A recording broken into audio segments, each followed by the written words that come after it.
4-5 দিন যাবৎ চলছে আসল বিএমএস বনাম নকল বিএমএস এর সংঘাত, যা নিয়ে ধর্মনগরবাসী চরম ভোগান্তির শিকার হচ্ছেন।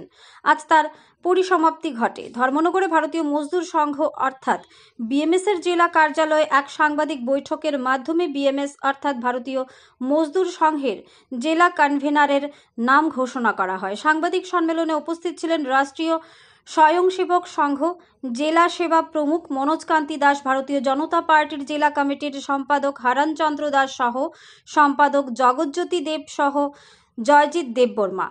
ভারতীয় মজদুর সংঘের উত্তর ত্রিপুরা জেলা কমিটির কনভেনার হিসাবে লিটন চন্দ্রনাথের নাম ঘোষণা করা হয়। দেখুন বিস্তারিত। ধর্মনগর থেকে নিজস্ব প্রতিনিধির রিপোর্ট। আরই ধর্মনগর। আমাদের প্রান্ত সিদ্ধান্ত গ্রহণ করেছে বিগত দিনে লিটন চন্দ্রনাথ বিএনএস এর দায়িত্বে ছিলেন।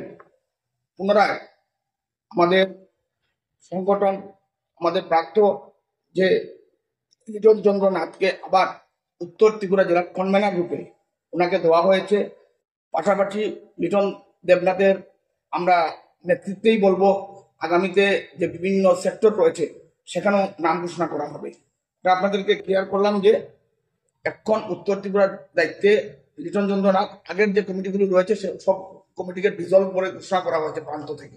আমরা লিটন চন্দ্রনাথকে আমি মঞ্চে আসার জন্য আমাদের সাংবাদিক সম্মেলনে আমরা শেষের দিকে আমাদের হারানচন্দ্র দাস বলেছেন, আমরা লাস্ট যে বিষয়টা সংবাদ মাধ্যমে আমরা পৌঁছে চাই যে প্রান্ত পাশাপাশি আরেকটা জিনিস সিদ্ধান্ত গ্রহণ করেছে, যদি কেউ নিজের উদ্যোগে নিজে থেকে যদি একটা সাংগঠনিক পরিকাঠামো সৃষ্টি করার চেষ্টা করে, এটা মিছিল যে এটা মানছে না, এটা করতে হবে, এটা সম্পূর্ণ অবৈধ। আমরা এখান থেকে বলে যাচ্ছি যে যদি কোনো ব্যক্তি ফেসবুকের মাধ্যমে হোক বা প্রকাশ্যে দল নিয়ে মিছিল করে যদি কোনো ধরনের বিরোধ প্রদর্শন করে আজকের সিদ্ধান্ত বা আমাদের যে কার্যকলাপ, যে লিটন চন্দ্রনাথের যে কার্যকলাপের সিদ্ধান্তের বিরুদ্ধে যদি কোনো ধরনের আচরণ করে, তাকে প্রথমত সাংগঠনিক এবং তৎক্ষণাৎ প্রশাসনিকভাবে আমরা ব্যবস্থা গ্রহণ করবো।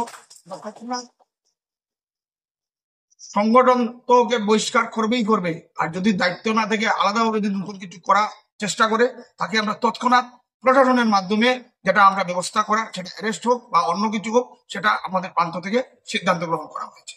সবাইকে নমস্কার।